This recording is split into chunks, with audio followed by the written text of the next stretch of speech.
Barkadas! Welcome to my channel. It's Vivid Style. And I'm Jenny and I'm back with another DIY. This DIY shows my personality because I love arts, because I'm an artist, I love books, and I love decorating my home. So the next DIY project is a 3D letter bookend, which I did.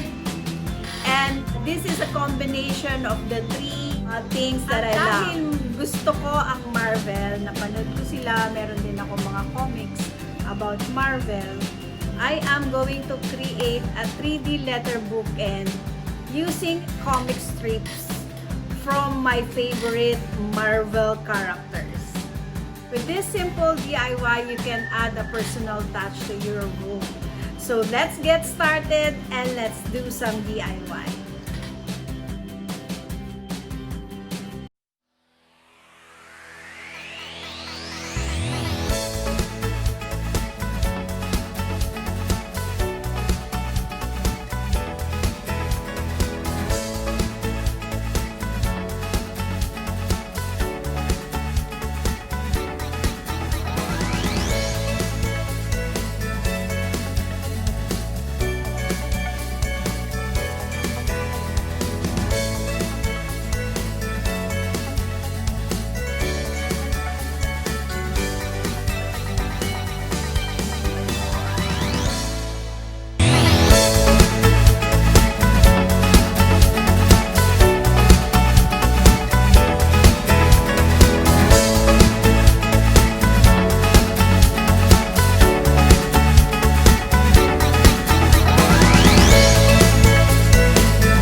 watching my video. I hope you like it. And we have a lot more of DIYs to come. If you are new to my channel, please do not forget to subscribe. Please like and comment down below. Please click the bell for you to be notified when I upload another video. And also, please do follow me on Instagram at its_vivid_style, and also my Facebook, V Peralta, and I'm hoping that we will see each other again on my next video. Thank you so much for today. You have a wonderful life and have a wonderful day. Bye now.